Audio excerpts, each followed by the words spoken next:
আপনার জীবনে বিপদ যদি আসে, সকল দুয়ার ক্লোজ হয়ে যায়, কোনো উপায় আপনি খুঁজে না পান, সিজদায় পড়ে যান। কারণ আসমানের রাস্তা জমিনে। আল্লাহর গুণবাচন নাম হলো তাওয়াব। তাওয়াব মানে হলো বারবার রিপিটেডলি যিনি বান্দার তওবা কবুল করেন। যদি কোনো ভাই নিজের স্ত্রীর সাথে বিয়ের আগে বা অন্য কোনো মেয়ের সাথে বিয়ের আগে হারাম সম্পর্ক করে থাকে, তাহলে তাকে তওবায়ে নাসুহা করতে হবে। কি তওবা করতে হবে ভাই? তওবায়ে নাসুহা মানে হলো খাঁটি তওবা। এমন তওবা করতে হবে যেই তওবাটা সে কখনো ভঙ্গ করবে না। আল্লাহ তাআলার কাছে লজ্জিত হয়ে, অনুতপ্ত হয়ে, নিজেকে ভৎসনা করে ক্ষমা চাইতে হবে।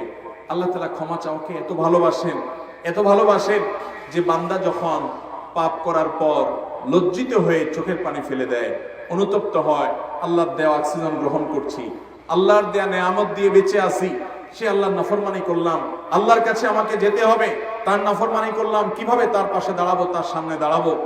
ওয়াম্মা মান খাফা মাকামা রাব্বিহি ওয়া নাহান নাফসা আনিল হাওয়া, যে ব্যক্তি আল্লাহর ভয়ে সন্ত্রস্ত থাকে, এই জন্য লজ্জিত হয়ে নিজের পাপের জন্য ক্ষমা চাইবে এবং ভবিষ্যতে আর কোনোদিন পাপের কাছেও যাব না আল্লাহ সংকল্প করবে। আল্লাহ রাব্বুল আলামিন তার পিছনে সমস্ত গুনাহ মাফ করে দিবেন ইনশাআল্লাহ। আমাদের অনেক যুবক ভাইরা আছেন, আমি জানি, যে জিনা ব্যভিচারে জড়িয়ে পড়েছেন, হতাশায় ভুগছেন। তারা মনে করছেন যে না, আল্লাহ তাআলা আমার গুনাহ বোধহয় মাফ করবেন না, আমার মতো পাপিষ্ট। মনে রাখবেন, ইবলিসের সবচেয়ে বড় সফলতা হলো সে মানুষকে নিরাশ করে দিতে পারা। এই জন্য কোনো ইমানদার কখনো আল্লাহর রহমত থেকে নিরাশ হতে পারে। আল্লাহ তাআলা কোরআনে কারীমে বলেছেন, লা তাকনাতু মির রাহমাতিল্লাহ, তোমরা আল্লাহর রহমত থেকে আশা ছাড়িও না। ইন্নাল্লাহা ইয়াগফিরুদ দুনুবা জামিআ, আল্লাহ তাআলা সমস্ত অপরাধ মাফ করবেন। শর্ত একটাই, তওবা করে ফিরে আসতে হবে খাঁটি অন্তরে। যখন আর কখনো করব না সংকল্প করে ফিরে আসবেন আর পেছনের কর্মের জন্য মাফ চাইবেন, আল্লাহ রাব্বুল আলামিন পেছনের সমস্ত গুনাহ মাফ করবেন, জিনার অপরাধও মাফ করবেন ইনশাআল্লাহ। ভাইরা আমার, আমাদের রব বড় রহিম, বড় ওয়াদুদ, বড় লতিফ। তিনি আমাদের সবাইকে ক্ষমা করবেন। তিনি রউফ। অতএব তার কাছে ক্ষমা চাওয়ার মতো চাইতে হবে, নিজেকে ভৎসনা করতে হবে, লজ্জিত হতে হবে, অনুতপ্ত হতে হবে এবং ভবিষ্যতে আর সে পথ কোনোদিন মাড়ানো যাবে না। এই সংকল্প যদি করেন, আপনি নিশ্চিন্ত থাকতে পারেন, আল্লাহর উপরে ভরসা করতে পারেন। তওবা যদি করার মতো করেন, শরায়েত পূরণ করেন, ইনশাআল্লাহ আল্লাহ তাআলা আপনাকে মাফ করে দিবেন। আপনি গুনাহ করার পর যদি আশাহত হয়ে যান, তখন আপনার দ্বারা তওবা নসিব হবে না। শয়তান অনেক যুবক ভাইদেরকে এই কথা বলে, তুই যত জিনা করছস, যত খারাপ কাজ করছস, আল্লাহ তোরে বোধহয় মাফ করবে না। তো মাফ যখন করবে না, চলো কিভাবে? গত পরশুদিন মদিনা এয়ারপোর্টে এক ভাই আমাকে প্রশ্ন পাঠালেন, বললেন, ভাই, একটা হাদিসে শুনলাম যে এতবার মদ পান করলে বা ওইটা মাফ করলে আল্লাহ তাআলা মাফ করবেন না। তো আমি এটা শুনে এরপরে কাজটা আবার করা শুরু করছি। মাঝে ছেড়ে দিছিলাম যে আল্লাহ যখন মাফই করবেন না, আর কি করার আছে। কিন্তু পরক্ষণে আবার ঈমান আছে ভিতরে, ভয় কাজ করছে যে আমি আসলে কোথায় যাচ্ছি। ভাইরা আমার, তো এই সমস্ত নৈরাশ্য বা আশাহত হওয়া, আশা ছেড়ে দেওয়া, এটা ইমানদারকে সাজে না। আপনার জীবনে বিপদ যদি আসে এবং দেয়ালে পিঠ থেকে যায়, পৃথিবীর সকল পথ বন্ধ হয়ে যায়, সকল দুয়ার ক্লোজ হয়ে যায়, কোনো উপায় আপনি খুঁজে না পান, কেউ আপনাকে সাহায্য করতে পারবে বলে মনে হয় না, ইমানদার যদি হয়ে থাকেন, আপনার এখনো শেষ দুয়ার, বরং আসল দুয়ার খোলা আছে। আহকামুল হাকিমিনের কাছে হাত তোলেন, চোখের পানি ফেলেন, সিজদায় পড়ে যান।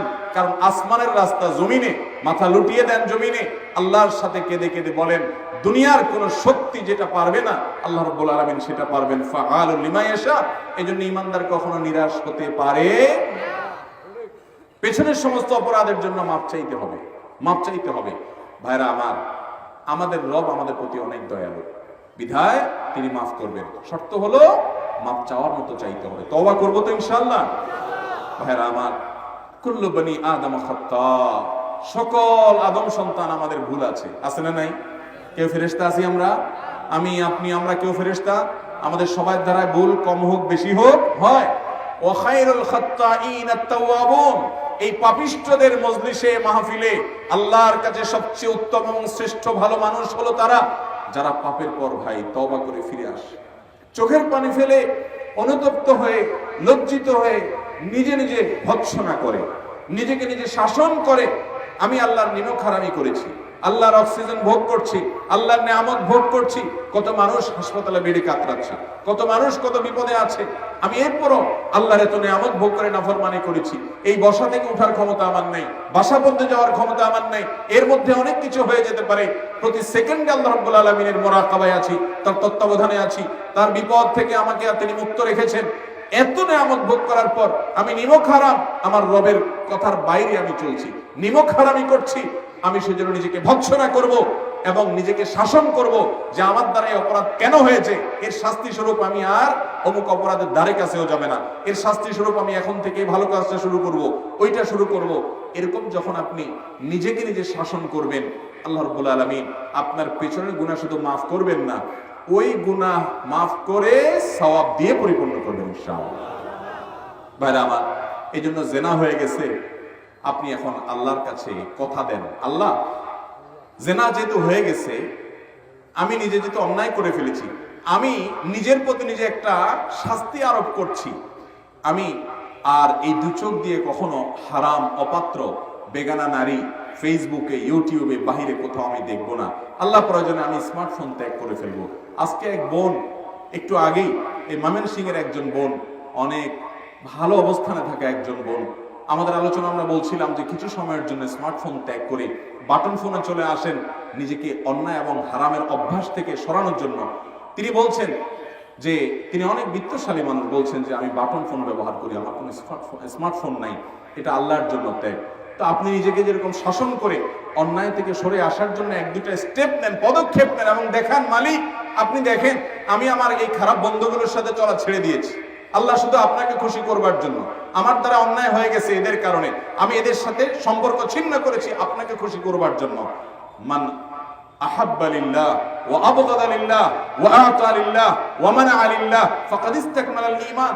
যে কাউকে কিছু দেয় আল্লাহর জন্য, দেওয়া বন্ধ করে দেয় আল্লাহর জন্য, কাউকে ভালোবাসে আল্লাহর জন্য, কিছু বন্ধু, কিছু ফ্রেন্ডকে ব্লক লিস্টে ফেলে দেয় আল্লাহর জন্য, কারণ ওরা আল্লাহর পথে যেতে বাধা হয়, তাদের সাথে চললে আল্লাহর পথে চলা যায় না। তো এই হিম্মত যেই যুবক করতে পারে, এই যুবক আল্লাহর জমিনে সবচেয়ে বড় আল্লাহওয়ালা নেককার মানুষ। ডক্টর খন্দকার আব্দুল্লাহ জাহাঙ্গীর রাহিমাহুল্লাহ বলতেন যে আমার মতো দাড়ি পাকা বুড়ো তাহাজ্জুদ পড়ে যে পরিমাণ সওয়াব পাবো, তোমরা যুবকরা শুধু 5 ওয়াক্ত নামাজ পড়লে তার চেয়ে বেশি সওয়াব পাবো। চেষ্টা করবো না ইনশাআল্লাহ? মালিককে খুশি করবেন না ইনশাআল্লাহ?